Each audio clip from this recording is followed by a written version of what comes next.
चलिए शुरू करते हैं। कल अपने जहां तक पढ़ा था उसके आगे करते हैं। अपन ने पढ़ा था कि नंबर 1 पर कैसा चिंतन है, अभिसारी ऑब्लिक मूर्त चिंतन के बारे में अपने बात की थी। मूर्त चिंतन भी कहते हैं और इस चिंतन को निगमनात्मक चिंतन भी कहा जाता है। क्या कहा जाता है? निगमनात्मक चिंतन। ठीक है, निगमनात्मक चिंतन।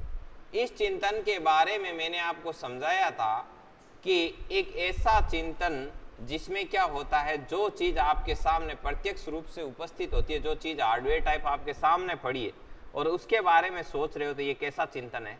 मूर्त चिंतन। मतलब ये एक इस प्रकार का चिंतन है जिसमें बालक व्यक्ति अपने सामने मौजूद या उपस्थित मूर्त वस्तुओं के बारे में चिंतन करता है। बताइए ये कैसा चिंतन कहलाता है? अभिसारी चिंतन।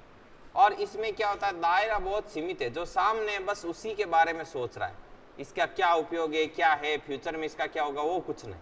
जो सामने उपस्थित है उसी के बारे में सोच रहा है। इसीलिए ये बहुत ही संकुचित दायरा है इसका सोचने, इसलिए इसको केंद्रीकृत चिंतन भी कहते हैं। इसमें रटने का भाव आता है, इस वजह से रटंत का चिंतन भी कहते हैं। और ये प्रतिभाशाली बालकों में पाया जाता है। तो लिखना शुरू करो। ये एक ऐसा चिंतन है, यह एक ऐसा चिंतन है जिसमें बालक ऑब्लिक व्यक्ति के सामने प्रत्यक्ष या मूर्त रूप से, सामने प्रत्यक्ष ऑब्लिक मूर्त रूप में जो होता है, जो भी चीज उपस्थित है मूर्त रूप में, उसी को समझ पाता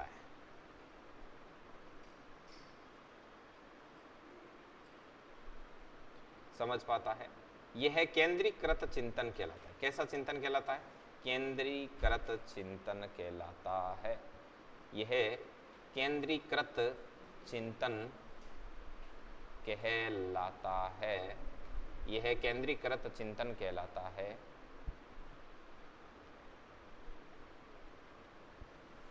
ठीक है, आगे यह प्रतिभाशाली बालकों में पाया जाता है। यह प्रतिभाशाली बालकों में पाया जाता है। ये प्रतिभाशाली बालकों में पाया जाता है। इसमें संकुचित भाव है, इसलिए ये कुएं के मेंढक वाला चिंतन भी कहलाता है। इसमें संकुचित भाव होने के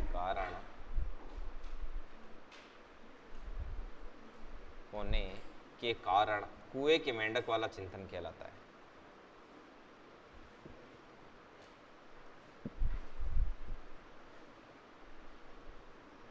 के मेंढक वाला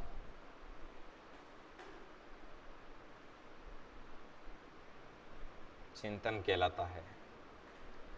अब जो चीज सामने उसी के बारे में सोच रहा है, तो ये चिंतन क्या है? रटने में हेल्प करता है, सहायता करता है, इसलिए इसे रटंत का चिंतन भी कहते हैं। यह चिंतन व्यक्ति अथवा बालक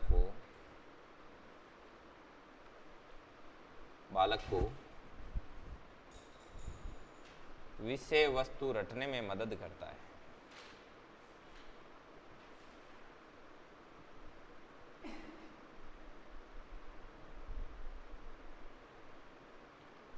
इसलिए इसे रटंत का चिंतन कहते हैं।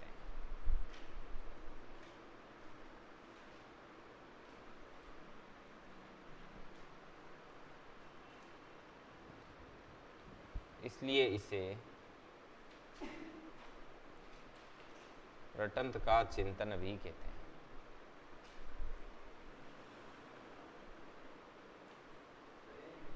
थोड़ा नहीं चला, एक सेकंड आजा नीचे आजा।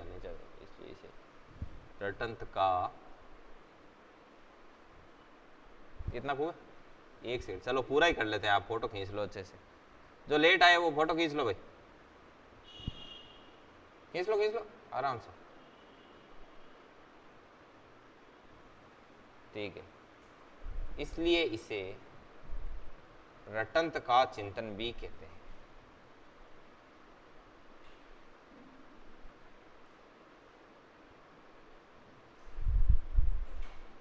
चलो ये कंप्लीट है यहाँ।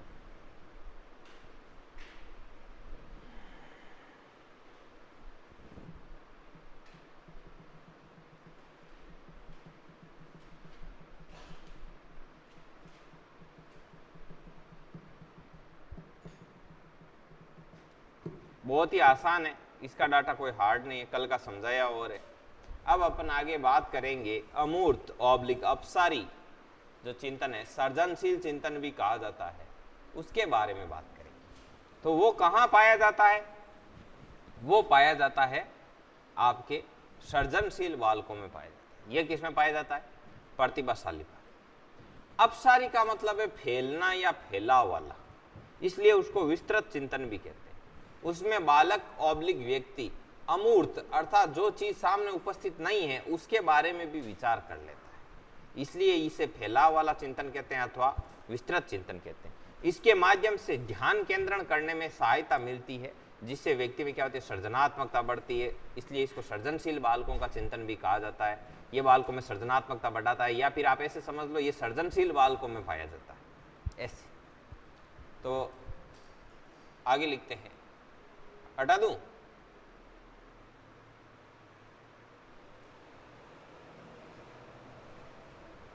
नंबर 2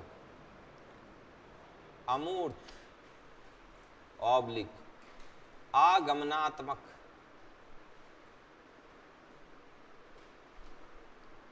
अमूर्त ऑब्लिक आगमनात्मक ऑब्लिक सृजनशील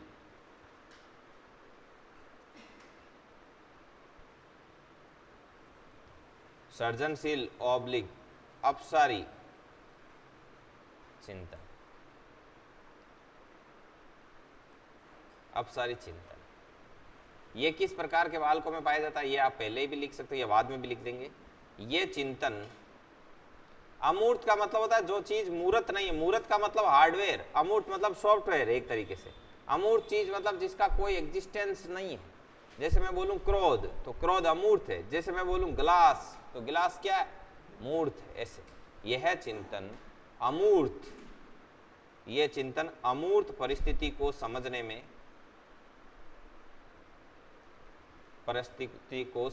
में योगदान देता है, को समझने में योगदान देता है तथा इसमें व्यापकता पाई जाती है,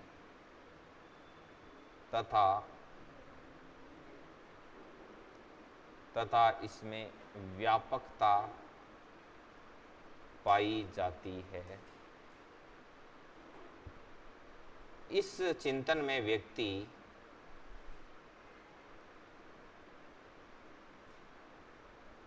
उदाहरण के माध्यम से किसी चीज को समझ सकता है और दूसरे को समझा भी सकता है। माध्यम से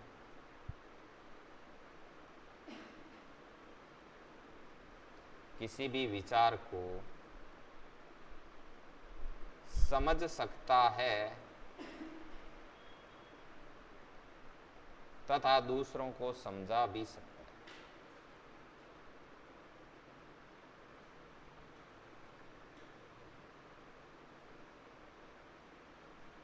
समझा भी सकता है। इसे फैलाव वाला ऑब्लिक विस्तृत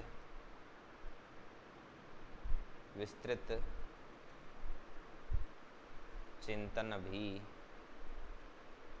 कहा जाता है तथा ये विशेष रूप से सृजनशील बालकों में पाया जाता है तथा यह विशेष रूप से सृजनशील बालकों में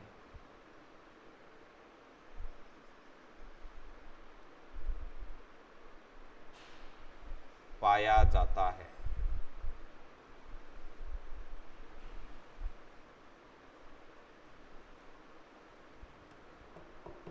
चलो ये चीज है। अमूर्त आगमनात्मक और अपसारी चिंतन या सर्जनशील चिंतन। इसके बाद में आता है आपका आलोचनात्मक ऑब्लिक विश्लेषणात्मक चिंतन, जो कि सर्वश्रेष्ठ प्रकार का क्या होता है, चिंतन होता है। समझ में आई बात?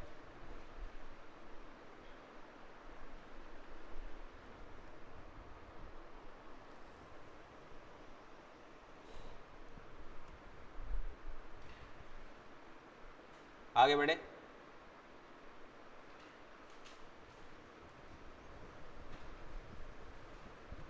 देखो, जब एक व्यक्ति या बालक ये सोचने समझने की क्षमता रखता है कि क्या सही है क्या गलत है, मतलब किसी भी चीज को लेकर उसके गुण और दोषों पर समान रूप से वो विचार करता है, और विचार करते हुए जब आगे बढ़ता है, तो ये किस प्रकार का चिंतन होता है, आलोचनात्मक चिंतन या विश्लेषणात्मक चिंतन। और ये सर्वश्रेष्ठ प्रकार का, या फिर ऐसे बोल दे कि सर्वोच्च प्रकार का चिंतन कौन सा है, तो आलोचनात्मक ऑब्लिक विश्लेषणात्मक चिंतन। लिखो नंबर 3, आलोचनात्मक ऑब्लिक विश्लेषणात्मक चिंतन।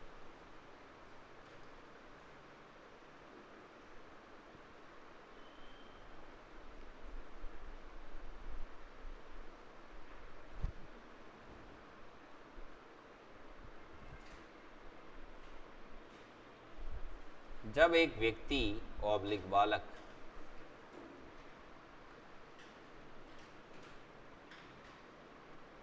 किसी भी कार्य को करने से पहले, किसी भी कार्य को करने से पहले यह सोचने की क्षमता रखता है कि क्या सही है क्या गलत, क्या करना चाहिए क्या नहीं करना चाहिए, कि क्या सही है क्या गलत है,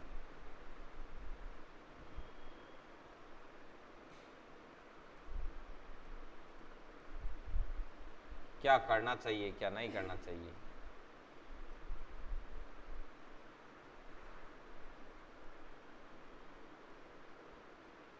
क्या नहीं करना चाहिए,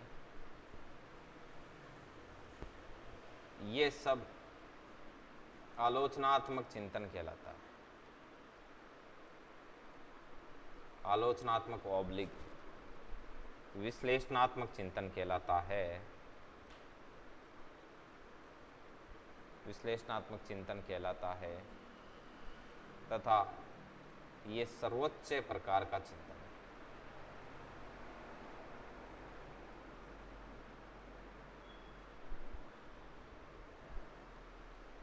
प्रकार का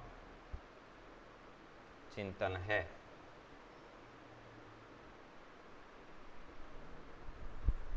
चलिए, अब ये 3 प्रकार के अपन ने चिंतन पढ़े, तो तीनों से क्वेश्चन कैसे बनेगा कैसे नहीं, इसके बारे में बात करेंगे। ठीक है,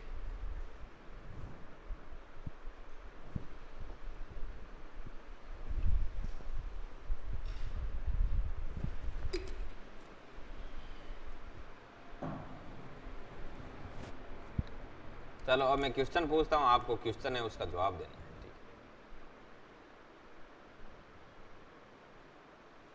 कोई पीछे रहा क्या? सभी ने लिख लिया? अच्छा, हाँ तो बोलो। चलिए मैं क्वेश्चन पूछता हूं आपसे। क्वेश्चन नंबर 1 ये कि मोहन एक बहुत ही प्रतिभाशाली विद्यार्थी है और वे एक पाठ को हूबहू याद कर लेता है। बताइए इसमें किस प्रकार का चिंतन है? मूर्त चिंतन। मूर्त चिंतन है। समझ में आई बात? यदि आपसे क्वेश्चन ऐसे पूछा जाए कि राधा विभिन्न प्रकार की सुंदर सुंदर रंगोलियां बनाती है, बताओ इसमें किस प्रकार का चिंतन है? इसमें अमूर्त चिंतन है। इसमें कल्पना का प्रयोग हो रहा है। वो ऐसे नहीं कि रटी रटाई कुछ बना रही है, वो विभिन्न प्रकार की भिन्न भिन्न प्रकार की नई तरह तरह की सुंदर सुंदर रंगोलियां बना रही है। तो इसमें क्या है? इसमें सृजनात्मकता है। सृजनात्मकता है। समझ में आई बात? तो इस प्रकार से आपको क्वेश्चन दिया जाएगा, आपको फाइंड आउट करना है कि इसमें क्या। ध्यान रखना, हो सकता है कि वो ऑप्शन में ना तो सृजनात्मकता दे ना अमूर्त दे, कुछ अलग दे दे, बोले ऐसे दे दे अपसारी चिंतन, तो फिर कौन सा हो जाएगा? अपसारी चिंतन। तो इनके जो उपनाम है ना ऐसे 2 2 3 3, वो आपको क्या करने हैं, ध्यान रखना है। थोड़ा बहुत मैं हिंट दे देता हूं कि कैसे ध्यान रखोगे। जैसे आलोचनात्मक, आलोचनात्मक या विश्लेषण, यदि जब अपन विश्लेषण करते हैं कोई चीज का तो उसका गुण और दोषों का समान रूप से क्या करते हैं, बखान करते हैं। और आलोचना में भी क्या होता है, आलोचना मतलब गुण और दोषों का समान रूप से बखान। तो ये हो गया ना गुण दोष कि क्या करना चाहिए क्या नहीं करना चाहिए वगैरह वगैरह। नंबर 2 चीज, जहां, एक सेकंड रुको, चल रहे,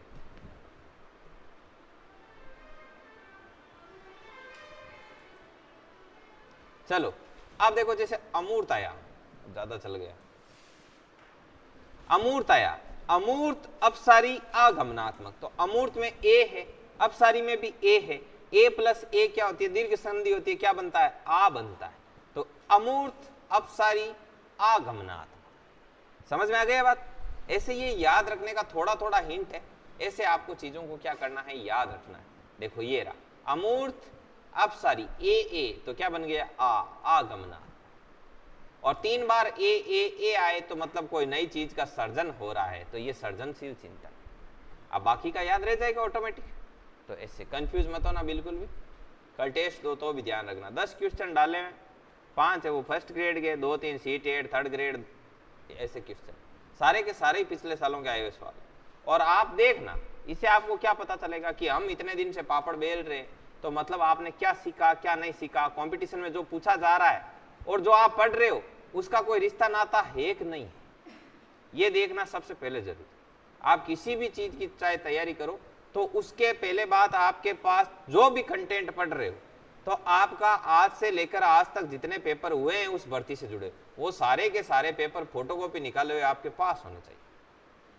समझ में आई ना बात। हर टॉपिक को अलग अलग एग्जाम में अलग अलग तरीके से पढ़ना होता है। जैसे मैथमेटिक्स में त्रिभुज है, वही त्रिभुज थर्ड ग्रेड में आता है, वही सेकंड में आता है, वही फर्स्ट में आता है, वही केवीएस में आता है, वही एनवीएस में आता है, और सभी जगह त्रिभुज को अलग अलग तरीके से पढ़ना है।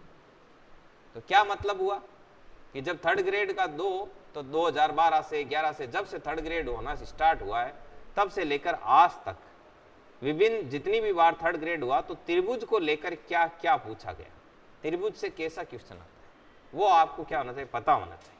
तो आपने अधिगम और अभिप्रेरणा 2 यूनिट पढ़ ली, तो इन 2 यूनिट को लेकर के एग्जाम में कैसे क्वेश्चन पूछे जा रहे हैं, और क्या आप इतना पढ़ने के बाद उन प्रश्नों का जवाब देने में सक्षम हो कि नहीं, ये आपको कल चेक करना है। हाँ, देते क्यों नहीं है, देनो कल दीजिए लो।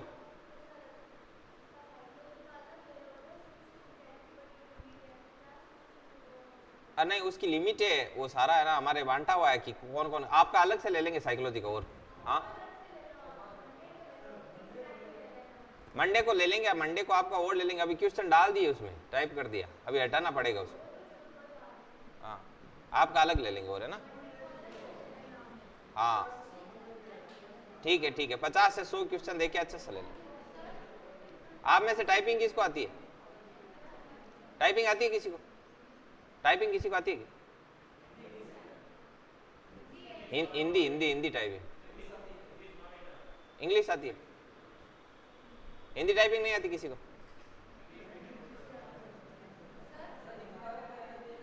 चैटिंग करनी आती है? देखो आगे, नंबर 1 सजीव, हाँ नहीं वो होते हैं, वो वेबसाइट पे है सब, सारे पेपर है सब चीज के। आपको तो ये पढ़िए, प्रत्येक टॉपिक के पेपर हैं। अधिगम पर 1991 से लेकर आज तक क्या क्या पूछा गया है, इसके भी क्वेश्चन की अलग अलग बुकलेट पढ़िए। हाँ लो सुनो भाई, अब अपन बात करते हैं बाल चिंतन के बारे में। अब किसके बारे में बात करते हैं? बाल चिंतन, जो कि छोटे बच्चों में पाया जाता है। छोटे बच्चे कैसे कैसे सोचते हैं लाड, छोटे बच्चों की क्या फिलोसफी होती है, इसको अपन समझेंगे।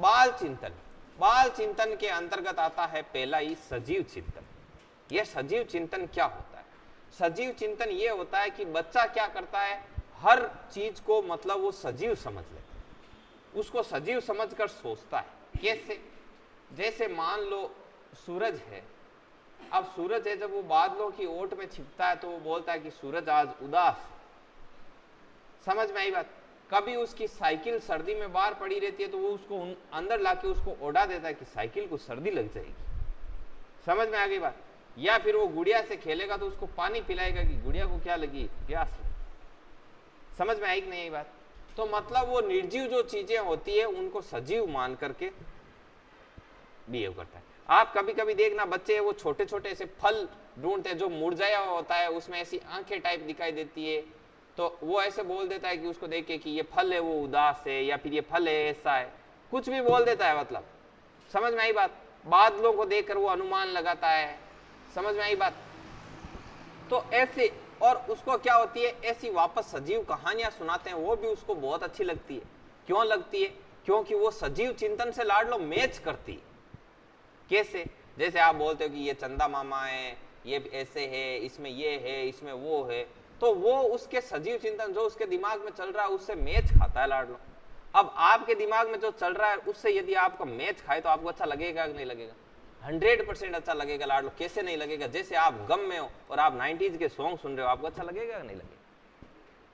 लगेगा ना, मस्त फील होगा। क्यों? क्योंकि वो आपकी फीलिंग के साथ अटैच होता है। जैसा आप सोचते हो उसके साथ क्या होता है, अलाइन होता है, इसलिए आपको अच्छा लगता है। कभी आपने ऐसा सुना है क्या कि यदि कोई बहुत ही फ्रेश मूड में और गम के गाने सुन ले उसको अच्छे लगे? नहीं लगेंगे, नहीं लगेंगे। क्यों? क्योंकि जो आपका चीज दिमाग में चल रही है उससे जो चीज अलाइन होती है वो आपको अच्छी लगती है। इसलिए सजीव चिंतन की जो कहानियां सुनाते हैं, परी कहानियां ये होती है ना, कपोल कल्पित, ऐसी बच्चों को सुनाते हैं, बच्चों को बहुत अच्छा लगता है। बच्चों के देखिए जैसे वो कार्टून वगैरह आते हैं उसमें हाथी भी बोलता है, ऐसे है कि नहीं? तो हो सकता है कि आप जैसे देखो उसमें तो कई बार पहाड़ भी बोल देता है, सूरज भी बोल देता है लाडलो। देखा नहीं कार्टून में सूरज बोलता है?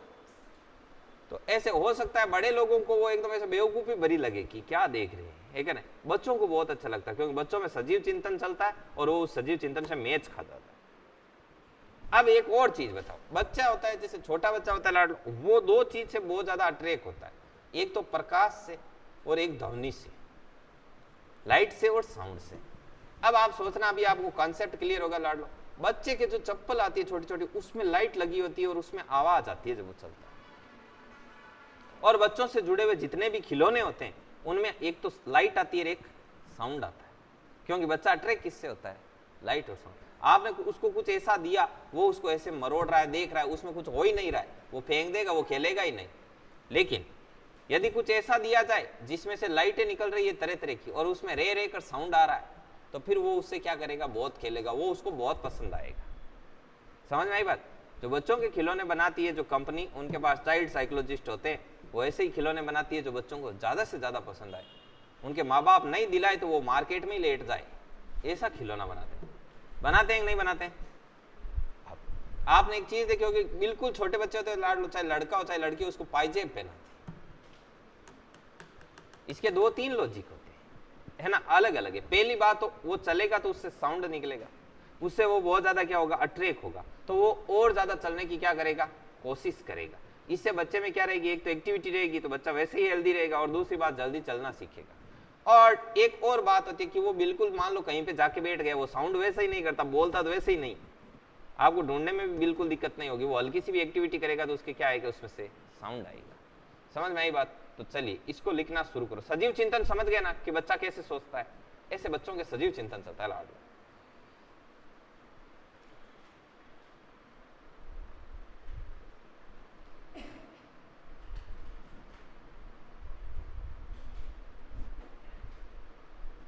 पहले बाल चिंतन लगा के लिख देना, बालकों में पाया जाने वाला चिंतन। मीनाक्षी बाल चिंतन पढ़ा, इतना लेट आया, बाणजी निराकरण में ना आप हेल्प मिलती। बालकों में पाया जाने वाला चिंतन।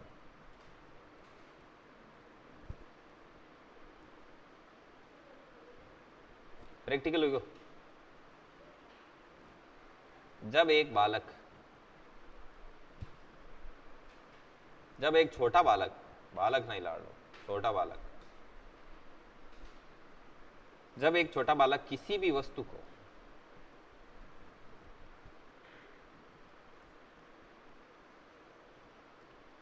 वस्तु को देखता है तो वह उसे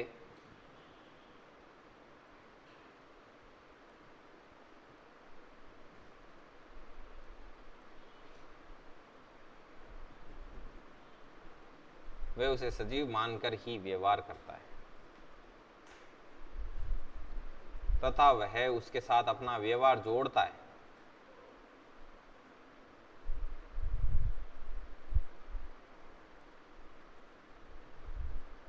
तथा वह उसके साथ अपना व्यवहार जोड़ता है, जोड़ता है या जोड़कर बताता है। एग्जाम्पल, बादलों की ओट में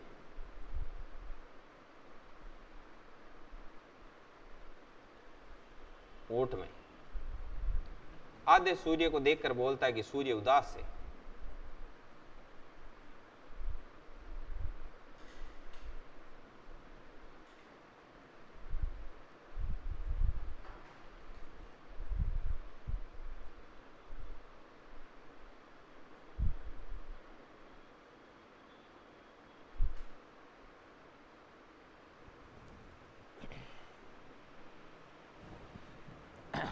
चलो लिखो जल्दी।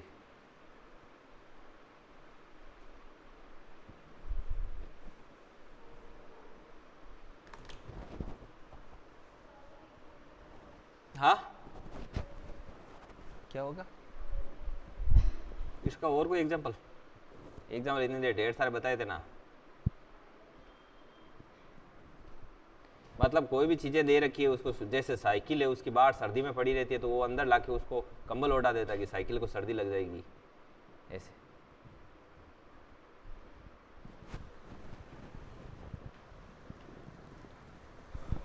नेक्स्ट जल्दी लिखो भाई। प्रत्यक्षात्मक चिंतन नंबर 2, प्रत्यक्षात्मक चिंतन।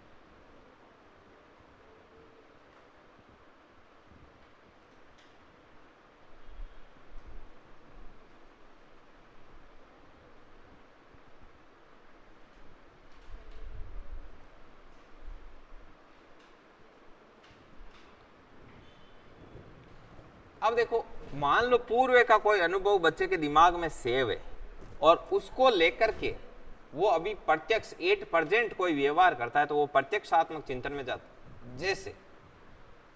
जैसे एक बच्चे के मान लो दादा है, वो रोज शाम को आते ही स्कूटर को साइड में खड़ा करके छोड़ी स्कूटी और उसको एक चॉकलेट देते हैं। ये फिक्स रूटीन है, तो ये उसके पूर्व अनुभव में सेट है कि दादा शाम को आएंगे तो हमारे लिए 100% क्या लाएंगे? चॉकलेट लाएंगे। तो आपने देखा नहीं क्या, जैसे छोटे बच्चे हैं, मान लो आप छोटे थे तो आपकी मम्मी मार्केट से आते, आप सबसे पहले झपटा मारते थे थैली पे कि क्या है क्या नहीं। तो ये क्या है? ये प्रत्यक्षात्मक चिंतन होता था ना ऐसे कि क्या है क्या नहीं है। या आप छोटे थे, आपके नानी आते थे, आप सबसे पहले दौड़ के जाते थे कि नानी आई क्या लेके आई। इसीलिए बोलते हैं कि कहीं पे जाओ तो बच्चों के लिए कुछ लेके जाना चाहिए। समझ में आई बात? आप जाते हो क्या कुछ लेके कहीं जाते हो क्या? देखो, लेके जाना चाहिए लाडलो, जहां पे बच्चे रहते हैं वहां क्या लेके जाना चाहिए। जैसे आप यहाँ बच्चे रहते हो, मैं आपके लिए कंटेंट लेके आता हूँ सुबह आते तो आप दौड़ के आते हो, कॉपी खोल के बैठते हो कि जल्दी से कंटेंट डालें अपन अंदर, है क्या? तो अब देखो ये क्या है, इसके दादा आए तो ये इसके पूर्व अनुभव में था।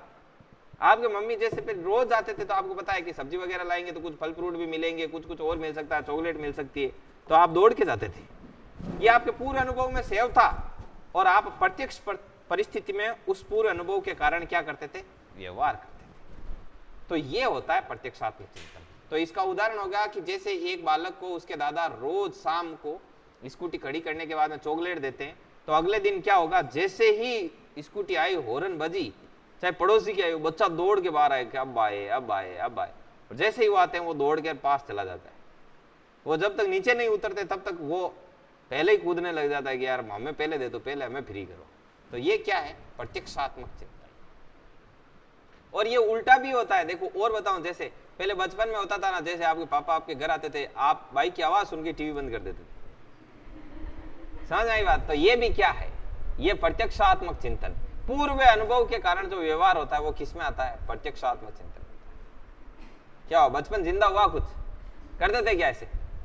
एक आपको पता है इसमें साइकोलॉजी बहुत लगती है लाडलो।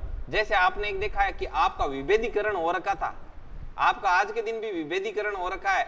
आपके जैसे पापा की बाइक की आवाज, चाहे उस कंपनी की कितनी बाइक निकल जाए, लेकिन आपके पापा की बाइक आएगी तो आप पहले पहचानो।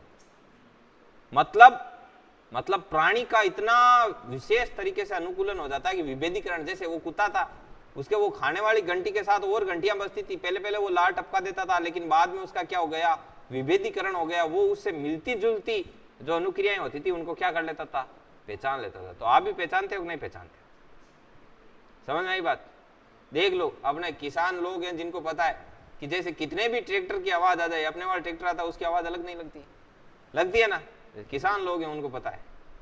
एक ने खेती बाड़ी कितने करते हैं, सभी अलग आवाज आती है कि नहीं आती है, डिफरेंट आती है कि नहीं आती है, चाहे कितने ट्रैक्टर निकल जाओ, ये आएगा तो इस बार 100% अपना देंगे। ऐसे ये होता है प्रत्यक्ष। लिखो लिखो, पूर्व अनुभव के आधार पर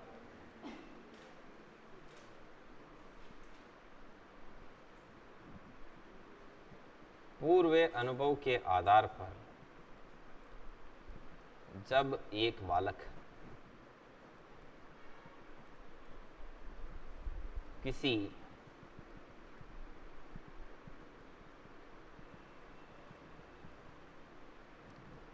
प्रत्यक्ष परिस्थिति में व्यवहार करता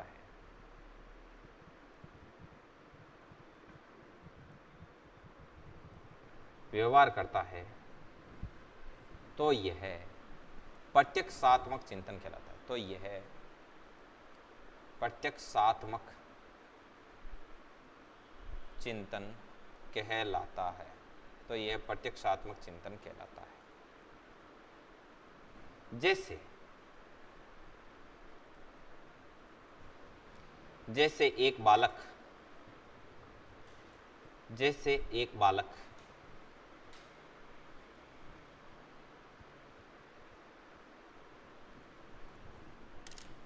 एक बालक को उसके दादा, लिखना शुरू करो, जैसे एक बालक को उसके दादा नियमित रूप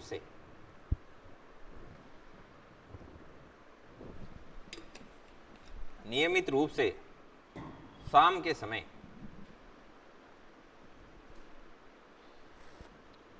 घर आते ही टोपी देते हैं, जैसे एक बालक को उसके दादा नियमित रूप से शाम के समय टोपी देते हैं, तो वह बालक अगले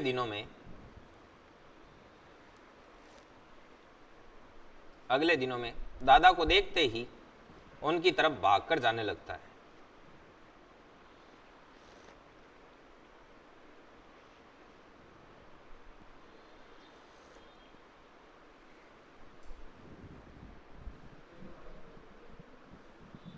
वापस बोलो, जब एक बालक को उसके दादा नियमित रूप से शाम के समय, संध्या काल के समय टॉफी देते हैं, तो अगले दिनों में बालक उनको देखते ही उनकी तरफ भागकर जाने लगता है, या अपने दादा को देखते ही उनकी तरफ भागने लगता है।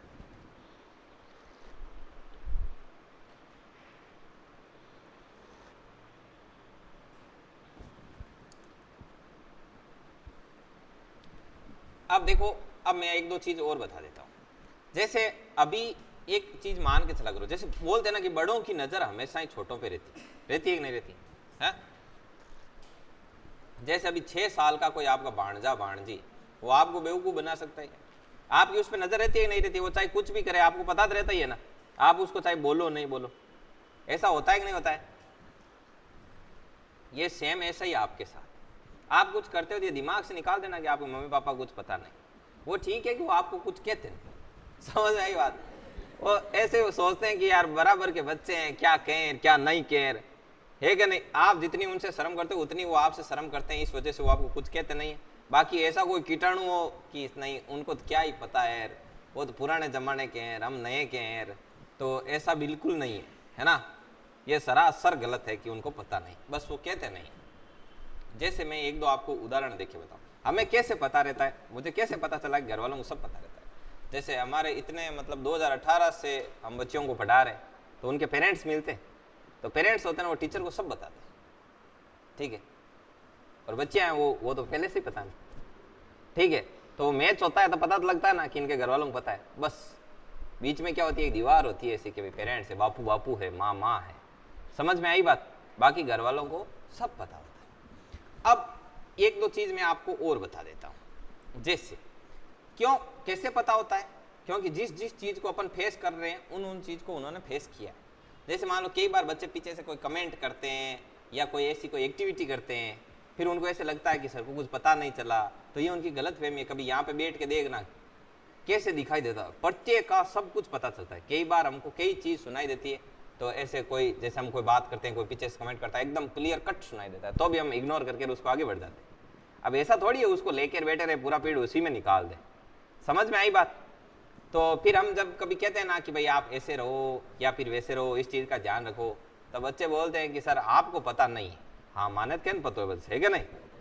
तो पता बिल्कुल रहता है, क्योंकि सास भी कभी बहू थी, टीचर भी कभी क्या थे, स्टूडेंट थे, वो भी ऐसी हरकतें करते थे, तो उनको पता तो ही है कि क्या कर सकते हैं, क्या नहीं? चलो, अगला चिंतन है काल्पनिक चिंतन। काल्पनिक चिंतन क्या होता है?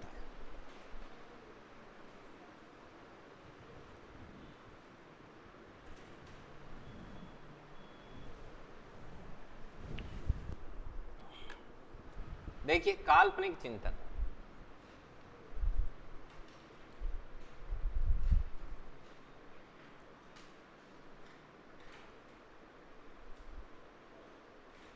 काल्पनिक चिंतन क्या होता है? काल्पनिक चिंतन जैसे मान लो पूर्व अनुभव के आधार पर बच्चा भविष्य को लेकर कल्पना करता है। जैसे उसके दादा उसको रोज टॉफी देते थे, अब वो अगले दिन सुबह ही बैठ गया ध्यान लगा के कि शाम को दादा आएंगे, टॉफी लाएंगे।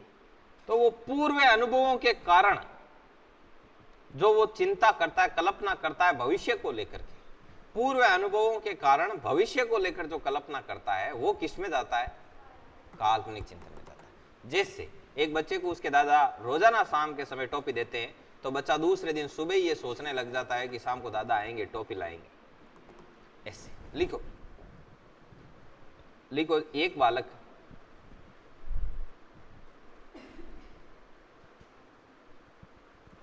बालक अपने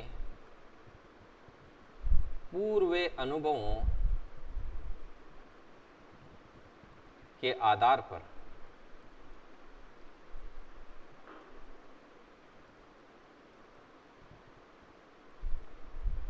भविष्य को लेकर सोचता है।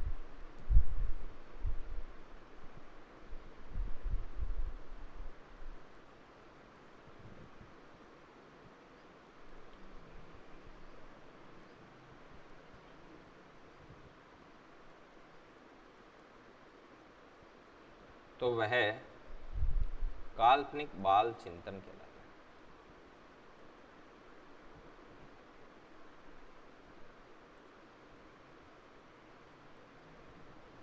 है। जैसे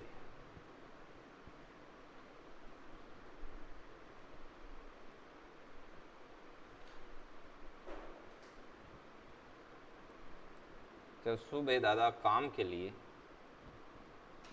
निकलते हैं,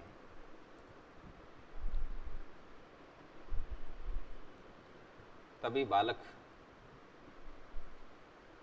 सोचने ओब्लिक कल्पना करने लगता है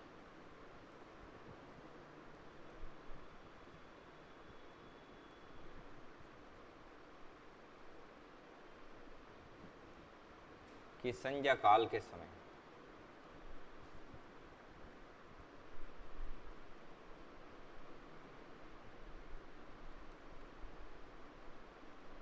दादा उसके लिए टॉफी लाएंगे।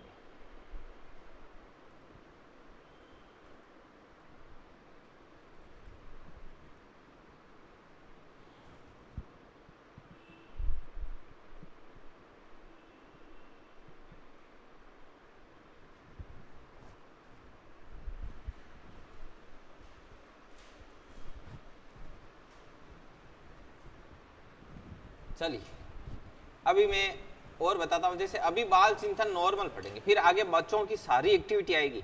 यहां तक कि आपको पता है बिल्कुल छोटा बच्चा होता है, उसके आप जैसे मान लो जैसे पतीली होती है, पैर में ऐसे हल्का सा भी ऐसे खरोंच करना, तो वो देखना कि वो उसको क्या करता है, ऐसे सिकोड़ता है उसको, ऐसे क्या कर लेता है, जैसे आगे की अंगुलियां वगैरह होती है उसको ऐसे सिमटने का प्रयास करता है नहीं करता। वो रूटिंग वगैरह ये सारी चीजें आएगी उसमें अलग अलग कि भाई बच्चे की कौन सी एक्टिविटी को क्या बोला जाता है, कैसे होती है, कैसे नहीं होती है, उसके बारे में अपन बात करेंगे। ठीक है, तो अभी मैं एक छोटी सी चीज और बता देता हूँ। किसी भी कार्य व्यवहार का एक पैटर्न होता है। जैसे आप ऐसे होता है कि जैसे आप कोई काम करते हो, आपके घर वालों को कैसे पता चलता है? आपको जब से वो पैदा हुए वो तब से देख रहे हैं, तो आपके काम करने का एक निश्चित पैटर्न है। जैसे ये मैंने पैटर्न बनाया, ये पैटर्न। अब मान लो इस पैटर्न में हल्का सा भी ऐसे हो गया तो घर वालों को पता हो गया यार ये पैटर्न यहाँ से यहाँ मैच नहीं कर रहा है, ये इसमें कुछ क्या है, गड़बड़ है। बताऊं कैसे? जस्ट फॉर एक एग्जाम्पल, आप कोचिंग से जाते ही सीधे ही दौड़ते ही किचन में जाके घुसते हो सीधा, ये आपका रोज का पैटर्न है। एक दिन आप गए और बीच रास्ते में कुछ खा लिया, अब गए आप आराम से हाथ मुंह धो रहे हो और बढ़िया बैठ के मोबाइल चला रहे हो, कुछ बोले ही नहीं, तब तक आपके पहले ही आपकी मम्मी बोल देते आज क्या खा के है। समझ आई बात? क्योंकि ये पैटर्न क्या हो गया लाडलो, ब्रेक हो गया। अब मान लो आपके कुछ हुआ और आप ऐसे गुमसुम थोड़े बहुत बैठे हो, जबकि आपके घर वालों को पता है कि इसको गुमसुम रहना तो आता ही नहीं है, हम एक बात बोलते हैं ये 50 बात बोलता है, तो वो थोड़ा सा साइलेंट रहता है तो उसको ऐसे फील होता है कि नहीं होता है? जैसे मान लो आपका पढ़ने का आपके घर वाले 10 बार बोलते हैं, तब जाके आप एक बार किताब लेके बैठते हो। दूसरे दिन ऐसा हुआ कि आप घर गए बैठ के किताब पढ़ रहे हो चुपचाप, तो घर वालों को डाउट होता है कि आज कुछ ना कुछ गड़बड़ है, ये लक्षण इसके है ही नहीं पढ़ने वाले कि इतना शांतिपूर्वक ये पढ़ ले, उनको हजम ही नहीं होगा। समझ में आई बात? या तो फिर वो आपको ऐसे नहीं बोलेंगे कि क्यों पढ़ रहा है, वो ऐसे बोलेंगे किसी ने कुछ बोला क्या आपको, है क्या नहीं? तो ये क्या है, आपका पैटर्न ब्रेक हो गया। समझ में आई बात? तो चलते हैं। ऐसे ही क्या होता है, एक बच्चे के पैटर्न ब्रेक होता है तो प्रत्ययात्मक चिंतन होता है। प्रत्ययात्मक चिंतन क्या है? इसके भी बेचारे के पैटर्न ब्रेक हो जाता है। कैसे ब्रेक होता है? जैसे प्रत्ययात्मक में से मतलब होता है प्रत्यय, प्रत्यय का मतलब होता है कॉन्सेप्ट, और कॉन्सेप्ट को हिंदी में कहते हैं, क्या कहते हैं, क्या कहते हैं बिल्ली मौसी? विचार। एम में इंग्लिश, इसको क्या कहते हैं? विचार कहते हैं कॉन्सेप्ट को। अब होता क्या है, जैसे मान लो उसके पूर्व अनुभवों के अनुसार काम नहीं हो तो बच्चे की खोपड़ी खिसक जाती है, उसके क्या उत्पन्न हो जाता है, दिमाग में प्रत्यय उत्पन्न हो जाता है, उसके दिमाग में विचार आने लग जाते हैं कि ऐसा कैसे हुआ, और फिर वो क्या करता है, उस कार्य व्यवहार का नाम उच्चारित करता है। अब आप बोलोगे कि सर कैसे? तो बच्चे के एक पैटर्न है कि दादा सुबह गए, शाम को आएंगे, स्कूटी यहाँ पे छोड़ेंगे, उसके बाद मुझे टोपी देंगे, बस फिर मैं भाग जाऊंगा, मेरा काम फिनिश। ठीक है, अब ये उसका पैटर्न है। अब दूसरे दिन दादा आए, दादा को मान लो दादा की पहली टेंशन, पेंशन आई कौन दादा, ठीक है, टेंशन दादा की पहली में फुल। दादा आंता आंता भी बच्चा ने भूल गया, मान लो कोई गलती, बे आपकी स्कूटी का ध्यान देवे यार, बाद में क्यों और चीज चो। जब बच्चा का पैटर्न हुआ ब्रेक कि यार रोज तो तेरा चॉकलेट कार्ड दे देवे, आज दी को नहीं, जब मतलब पैटर्न कहाँ हुई गो ब्रेक। पैटर्न ब्रेक होते बाद बच्चों कहीं करी, बच्चों भी कार्य व्यवहार को नाम उच्चारित करी, बच्चों जोर करी के दादा बोलो भाई चॉकलेट, ठीक है, वो उनको क्या करेगा, याद दिलाएगा। तो उस कार्य व्यवहार का वो क्या करता है, नाम उच्चारित करता है। ये अब ये ऐसी एक्टिविटी कब करता है, जब पूर्व अनुभवों के आधार पर जो काम है जैसा उसने सोच रखा है वैसा नहीं होता है ना, पूर्व अनुभवों के अनुसार कोई कार्य व्यवहार नहीं होता है, तो बच्चा उस कार्य व्यवहार का नाम उच्चारित करता है। जैसे एक बालक के दादा उसको रोज टॉफी देते हैं, तो अगले दिन जब वो टॉफी ना दे तो फिर वो क्या करता है, उच्चारित करता है दादा टॉफी, बस। चलिए, अब इसके बाद में ये प्रत्ययात्मक चिंतन है, इसके बाद में तर्क चिंतन है। दो ही चिंतन और बच्चों के। फिर क्या होता है, बच्चा थोड़ा बड़ा हो जाता है। फिर बच्चा बड़ा हो जाता है तो उसको पागल बनाना आसान नहीं होता लाडू, ठीक है। आजकल बच्चे जल्दी बड़े होते हैं, इसलिए छोटे बच्चों को भी पागल बनाने के लिए थोड़ा मतलब टेक्निक काम में लेनी, वो इतना आसानी से नहीं बनते। जैसे मान लो बिल्कुल छोटा बच्चा है, उसको आपने कोई चीज दी, आप उसको बोलो कि ये ऐसे करके पीछे से घुमा के ऐसे करते हो, तब तक बोलते हो कि कागलो लेगो, जिद वो मान ले के हाँ लेगो, समझे। वो थोड़ा सा बड़ो हो 8 से 10 साल, 8 से 10 साल का होते ही उसके अंदर तर्क चिंतन उत्पन्न हो जाता है। फिर वो आपके पीछे आके देखता है कि कहीं यहीं पे ही नहीं है कि नहीं, कहीं कहीं तो छिपाई है, कौवा तो मर जाए तो नहीं ले जाए, है कि नहीं। तो फिर उसके क्या उत्पन्न होने लग जाता है, तर्क उत्पन्न होने लग जाता है। ये फिर 8-10 साल से बड़ा होता है तो एज के अनुसार वेरी करता है। जैसे लड़कियां होती है वो लड़कों से ज्यादा मतलब ऐसे एक्सपर्ट होती है।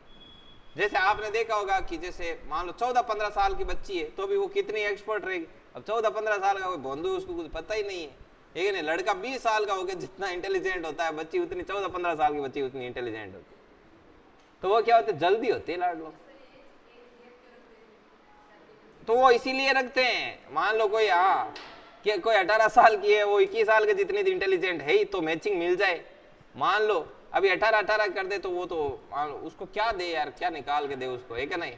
समझ में आई बात? इसीलिए ऐसे रखते हैं। हाँ, तो ये ऐसा है ना, ये हकीकत बात है। ये मुझे पहले पहले पता नहीं था कि इतना ऐसे होता है।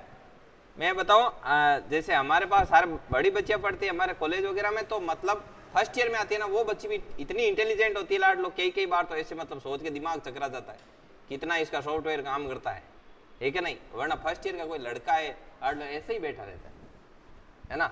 या आपकी गलत फहमी होती है, वो तो बस बैठा है भगवान भरोसे काम चल रहा है। समझ, लड़का तो कॉलेज से बाहर निकलते निकलते तब जाके मेच्योर होता है, बाकी छोटे बच्चे बिल्कुल मेच्योर नहीं। समझ में आई बात? क्या यस लेट हो गया आज? देखो कितना भोला वाला सीधा साधा है क्या नहीं? अब इतने ये फर्स्ट ईयर के हैं बच्चे, अभी 12th पास कोई बच्ची आए, आप देखना मैं बताऊंगा आपको, है क्या नहीं? प्रत्यात्मक चिंतन, ठीक है? लड़के तो बस ऐसे ही नाम से बदनाम है लाट लो। चलो आगे, पूर्व अनुभवों के आधार पर।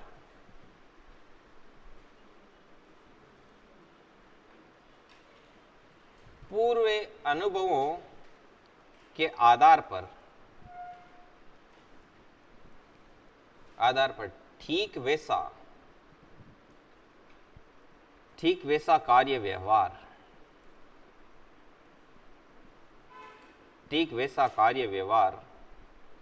नहीं होता है,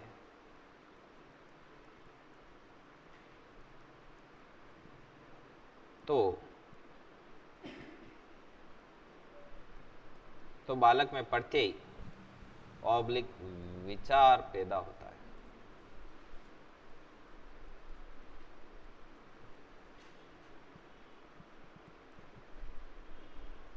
है और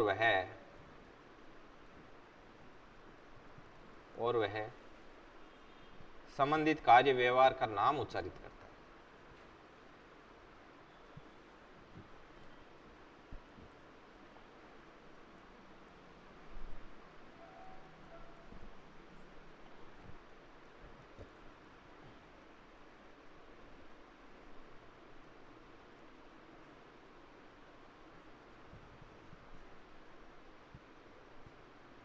जैसे दादा घर पहुंचने पर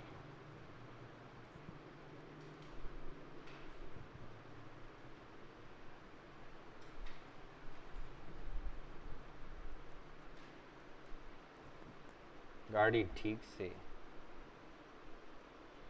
खड़ी करने लग गए,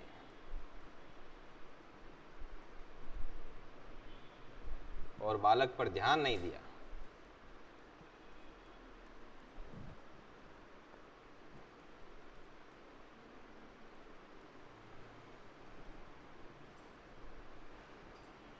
तो बालक जोर से बोलता है दादा।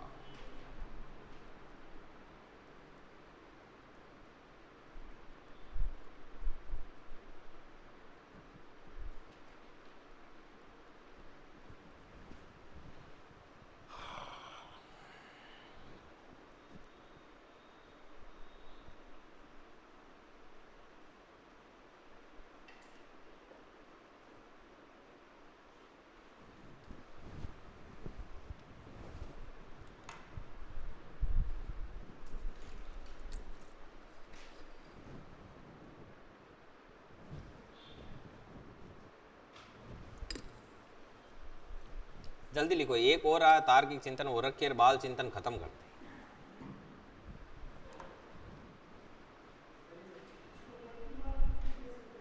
हाँ, प्रतिमात्मक ऐसे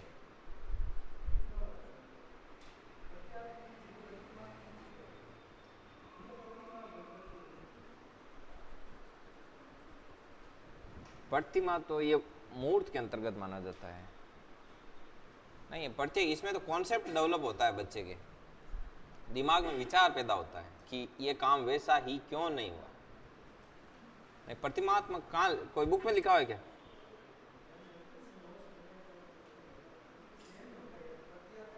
प्रत्यात्मक होता है। प्रत्यात्मक से मतलब प्रत्यय, कॉन्सेप्ट डेवलप हो जाता है कि काम वैसे क्यों नहीं हो। अगला जल्दी लिखो फटाफट, नंबर 5 तर्क चिंतन। तर्क चिंतन, ध्यान रखना बच्चों में सर्वश्रेष्ठ प्रकार का चिंतन यही होता है, तर्क चिंतन। जब बालक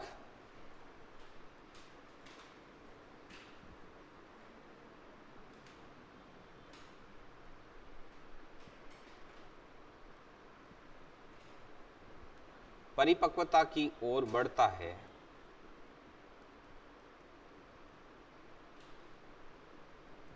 तो धीरे धीरे उसमें भी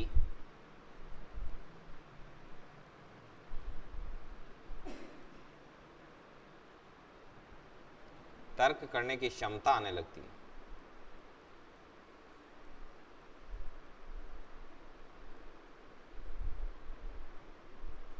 आने लगती है और वह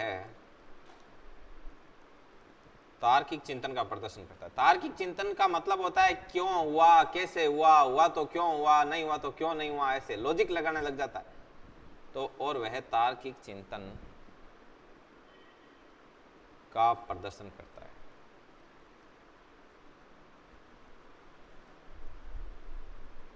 विशेषकर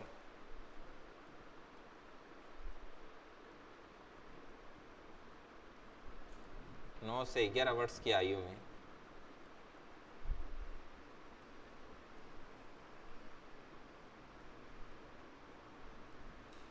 बालक इस प्रकार का चिंतन प्रकट करता है।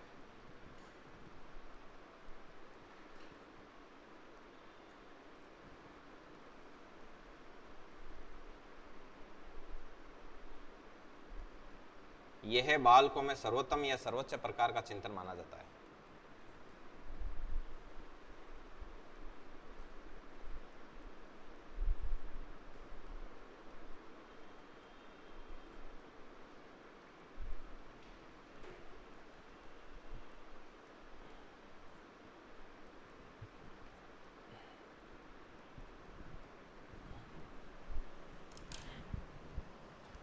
इसी के साथ आपका बाल चिंतन हो गया पूरा। कल करेंगे अधिगम से संबंधित कठिनाइयां, डिस्फेजिया, डिसलेक्सिया, बुलिमिया नर्वोसा, ये ऐसी बीमारी आती है कई तरीके की। क्या होता है बुलिमिया नर्वोसा, पढ़ा है क्या आपने?